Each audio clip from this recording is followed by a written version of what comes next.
একজন প্রবাসীর বউয়ের ঈদ, বাচ্চাদের ঈদ কেমন কাটলো সেটাই তোমাদের সাথে শেয়ার করব আমি আজকে।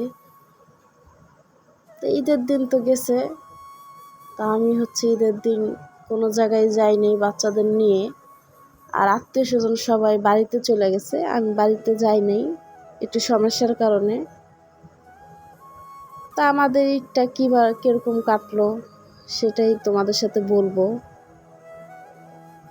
তো স্বামী যদি দেশের বাহিরে থাকে, সেই স্বামীটাই বোঝে যে তার এই বউ বাচ্চা আত্মীয় স্বজন মা বাবা রেখে তার ঈদটা কত কষ্টে কাটে। তো ওরকমই বউ বাচ্চারও কিন্তু অতটাই কষ্ট লাগে ঈদের একটা দিন আসলে, যে ভালো মন্দ কত কিছু আমরা খাই, কিন্তু সে তো কাছে থাকে না। তো ওই কষ্টটা আমিও বুঝি, বা আমরা যারা প্রবাসীর বউ আছি বুঝতে পারি যে এটা কতটাই কষ্ট।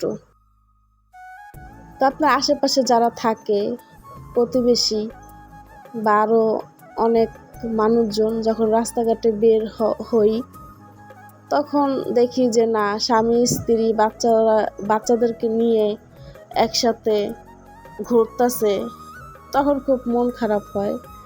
এমনকি আমার বাচ্চাদেরও অনেক মন খারাপ হয় ওইটা দেখে। কিছু করার নাই, ভাগ্যে ছিল, কিছু করার নাই, ভাগ্যে মনে এমনটাই ছিল লেখা, তাই এখন দুজন দূরে থাকি, স্বামী প্রবাস, বউ বাংলাদেশে।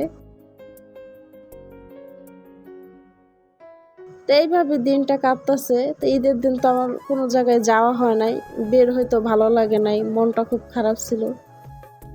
ঈদের পরের দিন বের হয়েছিলাম বিকালে, তো বাসায় যাইতে যাইতে রাত হয়ে গেছিল, মানে সন্ধ্যার পরেই বাসায় গেছিলাম।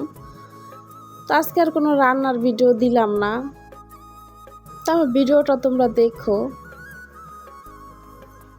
তো কেমন হয়েছে ভিডিওটা তো ভালো হয় নাই, যেহেতু আমি এখানে কিছুই দেখাই নাই, শুধু রাস্তাঘাট এগুলাই দেখাইছি। আর এটা হচ্ছে আমাদের আফতাবনগর এরিয়ার একটা অংশ, অনেক সুন্দর একটা জায়গা, নিরিবিলি জায়গা, ওইখানে বসে থাকা যায়। তা আমরা ওইখানে যাই, প্রায় সময় যাই, বসে থাকি, ভালো লাগে। তা আজকেও গেছিলাম বাচ্চাদেরকে নিয়ে, যে কিছুক্ষণ বসে থেকে পরে আবার বাসায় চলে আসছি। তো সবাই ভালো থেকো, আল্লাহ হাফেজ।